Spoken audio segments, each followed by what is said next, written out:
Magandang araw mga buddy. Ngayon magkakabit naman ako ng fuel filter box. Yan. Yan mga buddy, yung fuel filter box yan mga buddy. Yun sensor yun. Tapos ayan ano na yun. Ayan yung filter dyan ilalagay. Yung pinaka fuel filter mga buddy. Ang fuel filter niya mga buddy element. Yung element ibig sabihin karton ba? Karton. Element lang, tapos yun may takip yun na plastic ang takip niya mga buddy.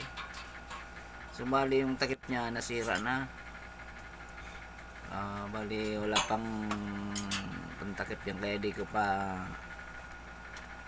sinama yung filter dyan. Pero yung ano yan mga buddy, ang filter niyan kinakabit yan pagka magbi-bleed ka ng ano, ipapump mo muna yung primer pump bago mo ilagay yung filter pag na puno na ng diesel yung pinaka filter housing na yan. So yan ang pagkano yan mga buddy. Ayan, nakita nyo naman dyan yan sa may malapit sa PT pump. Diyan yan nakalagay mga buddy. Ayan. Yan. Fuel filter housing yan. Tapos yung mga linyada ng hose niya nandyan sa ilalim. Yung galing dun sa tangke. Tapos dyan sa return. Dyan sa may ano na yan. Ayan. Kinakabit natin yung tornilyo niyan mga buddy. So yan mga buddy. Yan yung in-overall ko na makina na man-diesel na D266. Medyo impisa kasi mga buddy, mahirap eh. Kaya medyo natagalan yan dahil sa pyesa. Order pa sa ibang bansa sa Germany. So ngayon kakabit ko yung fuel filter housing na yan. Tapos sunod-sunod yan. Nakakabit na yan mga buddy sa chassis. Nandiyan na yan mismo sa chassis. So bali may video ako niyan nung sinampa ko yan, kaso hindi ko pa na ano mga buddy, hindi ko pa na-upload yun parang ano, i-upload ko rin yun mga buddy para makita nyo kung paano ko ikinabit yung makina na yan dyan sa mismong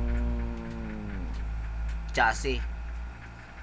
Ginamit ko yung boom track ng pinang salpa ko yun mga buddy. So yan, kinakabit ko yan, filter housing yun mga buddy. Yan, iniigpitan natin. Tapos may ano ba yan, yung water separator nandun naman yan malapit sa may battery, yung malapit sa tank niya, sa fuel tank. Doon naman nakalagay yung water separator niya mga buddy. So yan, iigpitan natin yung tornilyo. Tapos yan ilalagay natin yung primer pump nya. Yung primer pump nya mga buddy, ano lang yan eh, nakahiwalay siya dyan sa katawan mismo ng fuel filter housing na yan. So hindi siya ano, kasi meron ding ano yan so yan mga buddy, yun yan yung primer pump yan yan, binubumba rin yan. Tapos yung dalawang tubo na yun, in out din yan yung fuel dyan. Yan, galing sa filter, galing sa ano, stangke, punta dyan, tapos pupunta sa filter yung isa, pupunta naman dun sa isa yung sa PT pump na yung isa yan. So yan, dyan lang yan nakakabit sa may katabi lang siya ng fuel filter housing yan. So dyan lang yan mga buddy nakalagay. Yan ang ano yan, ang primer pump yan. Yan, feed pump kung tawagin mga buddy yan. Pagka yung magbi-bleed ka, yan, bubumbay mo rin yan. Tapos ang pag-bleed yan mga buddy, yung mismong takip ng filter na yan may butas na maliit, luluwagan nyo lang yung takip noon. Tapos dun sisirit dun sa pinakabutas mismo sa takip, kasi may o-ring yan eh, yung takip niyan. Pag niluwagan nyo yung takip ng filter, makita nyo yung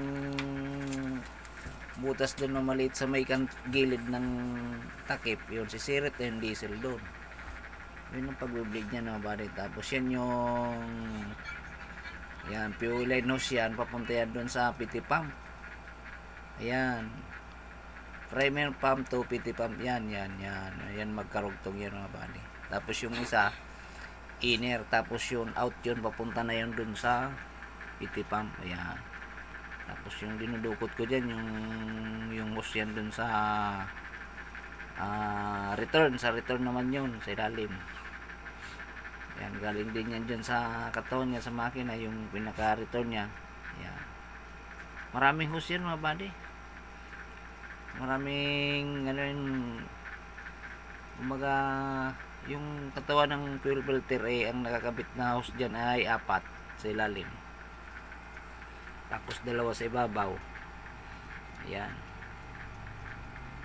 return kasi yung PT pump natin, bali ang hose na nakakabit doon sa diesel ay 4 na piraso din. Sa apat din yan. So ayan mga bali, nakita nyo kung paano natin ginamit yung fuel filter housing yan mga bali. So maraming salamat sa nanonood dyan. Ayan binubomba yung yan para humigop ng diesel yan, pero hindi pa yan yung pinakaano kasi wala pang diesel yung mga bali. Shoutout nga pala sa mga viewers ko dyan, sa silent viewers. Maraming salamat sa inyong lahat.